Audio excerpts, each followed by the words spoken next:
चलिए आज एक ऐसी सोच की दुनिया में चलते हैं जो हकीकत की हमारी पूरी समझ को जड़ से हिला देती है।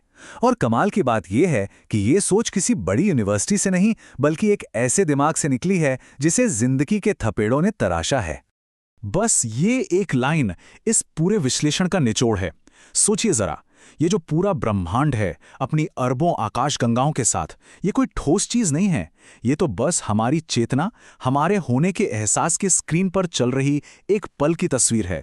मतलब दुनिया मौजूद नहीं है, दुनिया प्रक्षेपित है। और यहीं से असली टकराव शुरू होता है।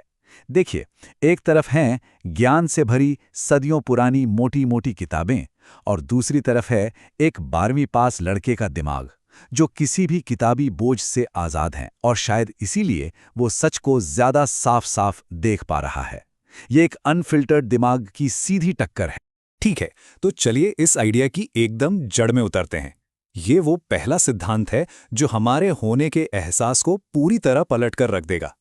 इस पूरी फिलॉसफी को समझने के लिए ये एनालॉजी एकदम परफेक्ट है। सोचिए, एक होटल को होटल कौन बनाता है? उसका मालिक या उसमें रहने वाले मेहमान, है ना? उनके बिना तो वो सिर्फ ईंट और पत्थर का एक ढांचा है और कुछ नहीं। अब इसी लॉजिक को ब्रह्मांड पर लागू करते हैं। दृष्टा के बिना यानी देखने वाले के बिना ये पूरा ब्रह्मांड सिर्फ कुछ मरे हुए गणित के फॉर्मूले हैं। हमारी चेतना, हमारा होना ही इन फॉर्मूलों में जान डालता है, उन्हें मतलब देता है। ये सवाल पूरे खेल को पलट देता है। हमें हमेशा से यही सिखाया गया कि हम इस विशाल ब्रह्मांड में एक धूल के कण जैसे हैं। पर क्या हो अगर सच इसका ठीक उल्टा हो?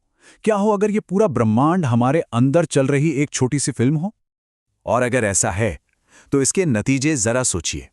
अगर दृष्टा यानी ऑब्जर्वर खत्म हो जाए तो मंगल ग्रह की दूरी का डेटा डिलीट, राजा महाराजाओं का इतिहास डिलीट, साइंस के सारे नियम डिलीट, पूरी की पूरी बैलेंस शीट ही ढह जाएगी क्योंकि उसे रिकॉर्ड करने वाला कोई बचा ही नहीं। सब खत्म। चलिए अब दूसरे बड़े आइडिया पर चलते हैं। ये आइडिया उस भ्रम पर हमला करता है जो शायद हमारे सारे दुखों की जड़ है, अलगाव का भ्रम। सदियों से हमें मोक्ष के बारे में यही बताया गया है कि आत्मा का परमात्मा में मिल जाना ही मोक्ष है।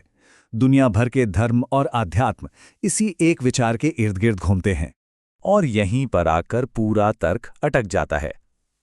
एक मिनट, किसी चीज में मिलने के लिए पहले उससे अलग होना जरूरी है ना?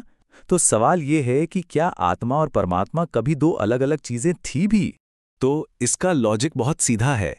गीता कहती है नैनम छिद्दन्ति शस्त्राणि, यानी आत्मा को शस्त्र काट नहीं सकते। अच्छा, अगर उसे काटा ही नहीं जा सकता तो इसका सीधा मतलब है कि उसे कभी परमात्मा से अलग किया ही नहीं गया। और अगर अलगाव हुआ ही नहीं तो फिर मिलना कैसा? ये पुनर्मिलन का पूरा कॉन्सेप्ट ही एक लॉजिकल स्कैम है। ये मिसाल तो गजब की है। मतलब ईश्वर को खोजना ऐसा ही है जैसे कोई आदमी अपना ही सिर ढूंढने के लिए भाग रहा हो। वो जिसे ढूंढ रहा है वो तो वो खुद ही है, इसलिए बाहर की सारी भागदौड़ बेकार है। खोज तभी खत्म होती है जब भागना बंद होता है। और अब इस पूरे विश्लेषण का सबसे धमाके वाला हिस्सा, एक ऐसा आइडिया जो हमारे जीवन को कंट्रोल करने वाली सबसे बड़ी ताकत यानी समय की धज्जियां उड़ा देता है। यह सुनने में कठोर लग सकता है, लेकिन सच यही है। जो बीत गया उसका कोई भौतिक अस्तित्व नहीं है। वो बस दिमाग में एक याद है, एक धुंधली सी परछाई जिसे ना तो छुआ जा सकता है ना तौला जा सकता है। वो बस राख है। और ठीक इसी तरह आने वाला कल, वो भी कहीं मौजूद नहीं है। वो बस एक अंदाजा है, एक चिंता है या एक उम्मीद। वो भी एक परछाई है जो अभी तक बनी भी नहीं है। ये स्लाइड पूरी बात साफ कर देती है। अगर हम साइंटिफिक तरीके से अतीत और भविष्य के एटम ढूंढने निकलें तो क्या मिलेगा? जीरो, शून्य। उनका कोई फिजिकल वजूद है ही नहीं। तो फिर सच क्या है?